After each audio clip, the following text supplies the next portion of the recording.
Now, for the people who don't know, it was Carl Jordan, and which is crazy enough was JMJ's godson, I believe, right? Right. And Tenard Washington. These are the same gentlemen, and I've heard you name them years and years. Yeah, I named them a long time ago Yeah, a as long time ago. being involved.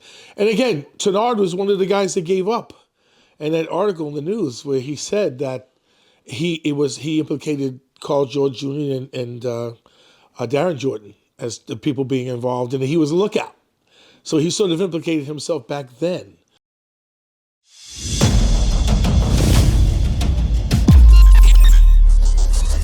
All right, there it is. We're here with Derek Parker, the hip hop cop. How are you? I'm good. How are you? Well, I'm good. I'm good. It see, justice has been served in the Jam Master Jay case. Yes, finally justice has been served. So, how do you feel about that? First off, Well, it's been a long time. I think 22 years is a long time to have any crime solved, but thank goodness that it was done. And the people that were reluctant to come up and testify did. And it just goes to show that the U.S. Attorney's Office wasn't playing. If they were going to go to trial, they brought up everybody they could. They brought up cooperators, people that were arrested, people that sold the drugs to Jay. They brought everybody, and myself included, retired detectives that were now retired. So they brought everybody in to go after these guys because they wanted to go to trial. And, if you go to trial, that's when you gamble. So fortunately, like I said, it's over. Now Jay can rest in peace, his family can rest in peace, and we can move on. now for the people who don't know, it was Carl Jordan, and which is crazy enough was JMJ's godson, I believe, right? Right.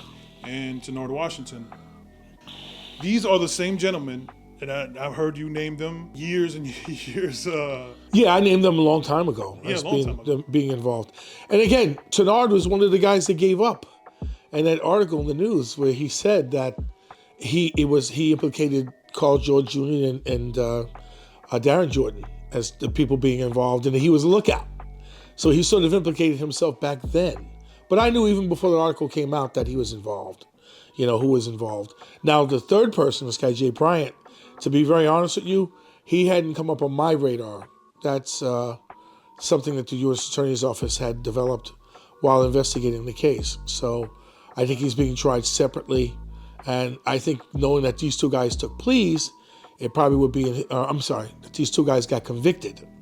It would probably be in his best interest to come clean with everything and take a plea rather than waste a trial.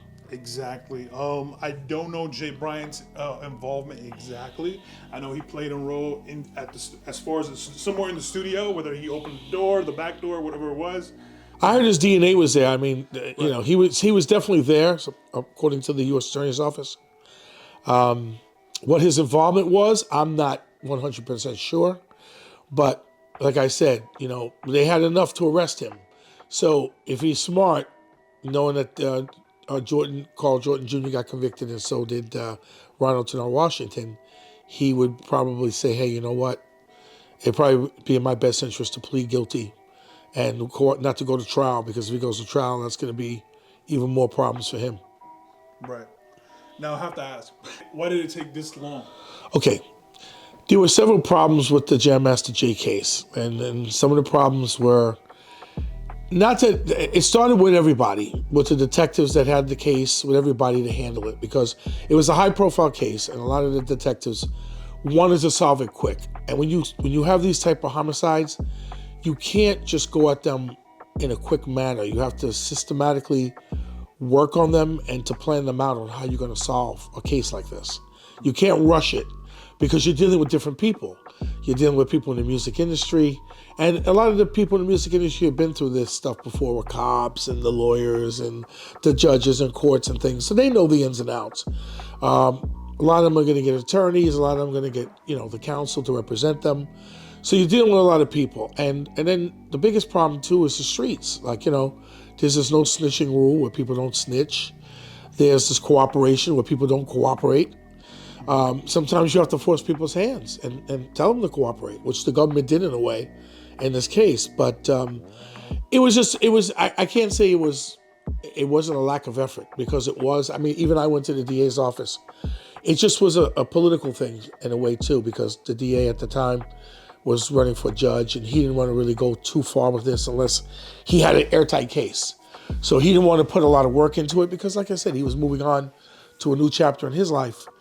So it wasn't given the attention that it should have been given.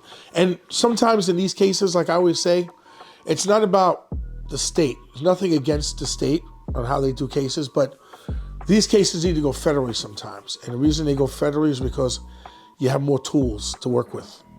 And the cases get better brought to justice, quicker to justice, because you have certain things at your disposal that you can use as, certain federal laws that you can be guided by when you have these type of cases. And this case was one of them because of the drug sales, because of the drugs being transported from one state to another, the individuals that were in one state from another. So it had all the right conspiracies that, for RICO or for CCE, for the government to say, hey, look, you know what? This is sort of a case that we could look at, and then we have a lot of ammunition to go after the people involved in it. And they did. That's exactly what they did.